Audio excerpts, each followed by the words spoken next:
Well, no happy Thursday video tomorrow. I got a very extra early start. I'll be out on the road early and it's going to be a very long day, so I'll get this out of the way now. This is where it is as of now with what's come my way. All the bits and pieces of this puzzle between Sanford and Captain Kangaroo. It revolves around a car.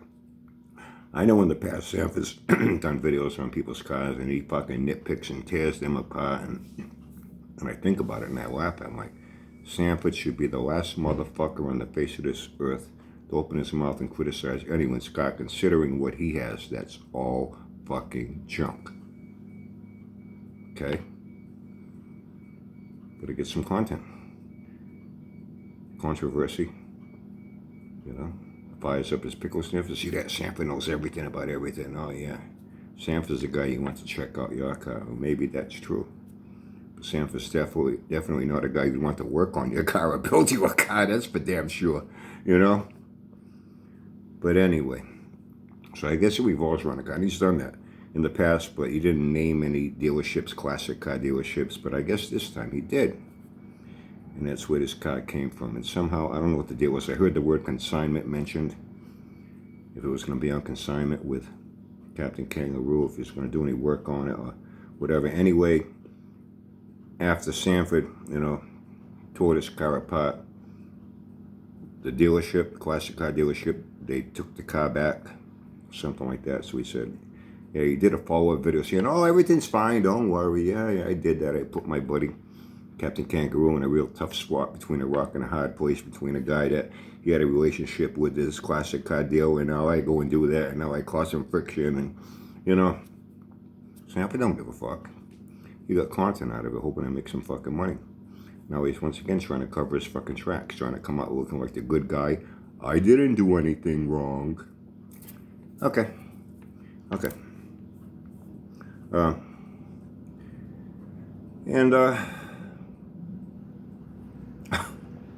It's what it is as of now, you know.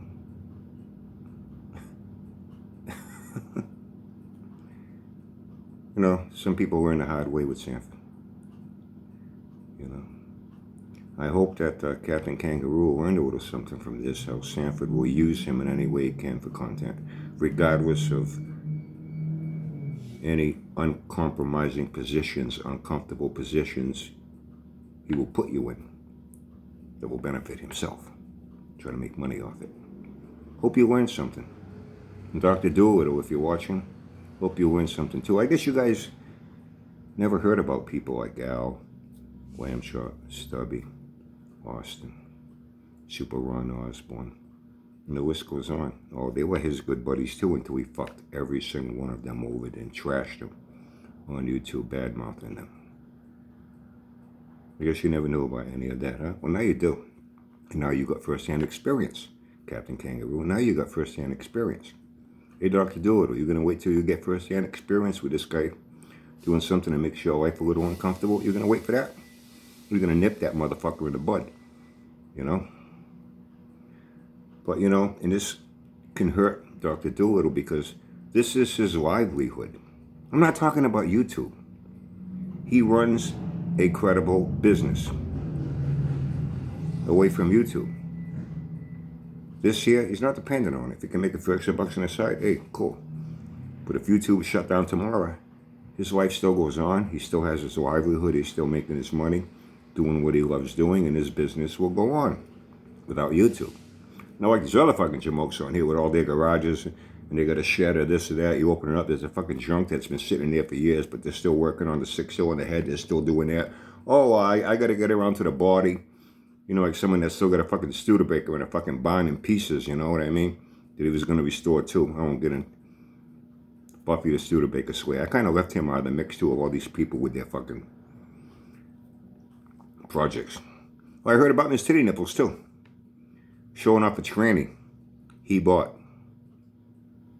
He even had it in the title of the video. He said, hey, Brian, I laughed when I read it. He said, oh, I bought a tranny. I laughed. I said, ain't that cool? A tranny buying a tranny. Get mad at me all the fuck you want. I don't care. Another one too, fucking around with sweat sixes and showing titties. And hey, warm weather coming now, man. Hey, this fucking niplet's gonna be peeking in those little shirts he likes to wear. Get sure them boobies off. Yeah. I think it's just a matter of time before he gets fucking breast implants too. Mark my words. But anyway, yeah,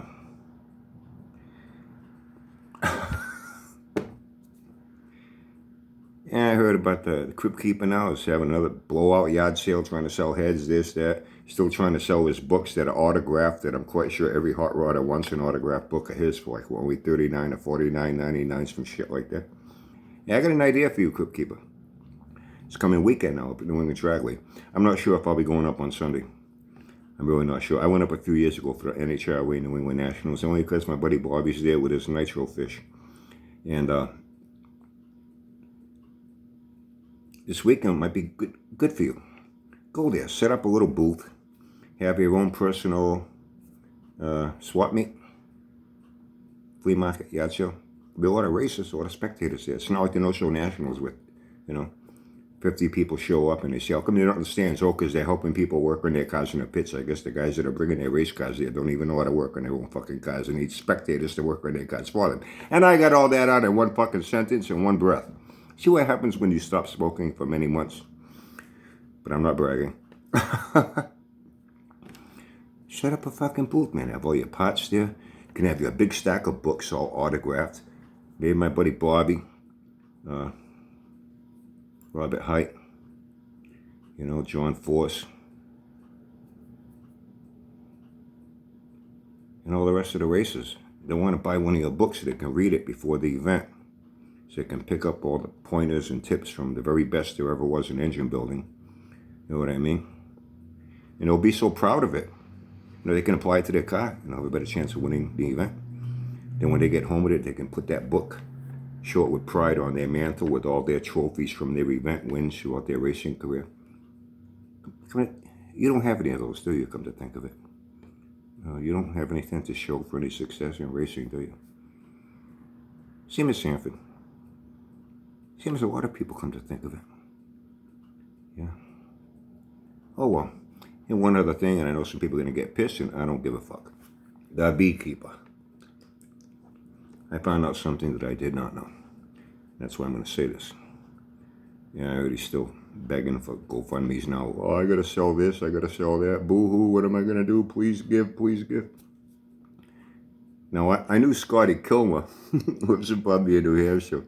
That guy's a fucking hoot, too. I know a couple guys that know him personally. There's a chapter up in Manchester that we've gotten together with on a few occasions and gone for rides. And one day it came out, we're talking about cars and shit, and I said, that guy Kilmer that lives here in New Hampshire with you guys? Said, Scotty, that guy's a fucking drunk, big time. I said, are you serious? He says, he's a fucking raging alcoholic. And he asked me, he says, you ever see any of his videos? I said, I've seen a few.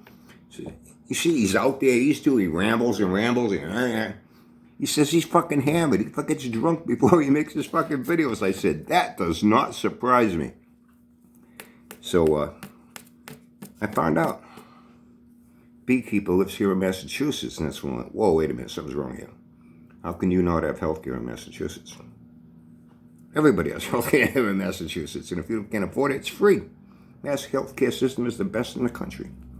Depending on your income, you can get it for free. If you have no income or very low income, it's free. It'll cover you, your wife, your kids, hospital stays, procedures. You get fucking open heart surgery, kidney, liver transplant, cancer treatment, any broken bone, pneumonia, emphysema, you name it. If you need equipment at home, breathing, you get emphysema, you got to have an oxygen tank. You get it. You need a wheelchair, you get it. You get crutches, you get it. You don't pay a fucking dime if you are very low and no income. And even if you have income and you're a little up on the ladder, you can get yourself covered for $120 a month. And it's everything. They pay all your hospital, all your procedures. You need aftercare? Huh? Long-term therapy? Or you got to go for periodic doctor's visits like every week or something like that. You don't drive, guess what? You call a number.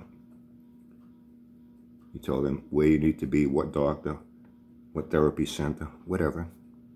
It even covers psychiatric, psychologists, psychiatrists, therapists. Tell them where you got to be, what day, what time.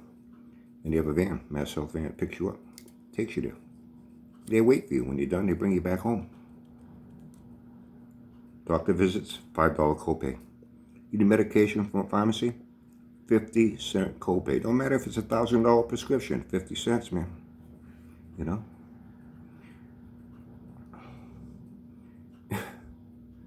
So he's got no money, no income. Like I say, it's why I don't have a lot of sympathy for people that take the responsibility for their life. The ones that they like to work for themselves, live on the fly, freelance. I'll be a writer for a magazine. I'll go speak at a car show. I'll do this. I'll crawl around junkyards or on YouTube. Yeah, I'm not really paying into SSI and Medicare that I could need one day when I really am disabled. I got nothing in the system. You know what I mean? I never paid into anything. I got no health care, and boo-hoo, poor me. You know what I mean? But even that, there's no excuse for it.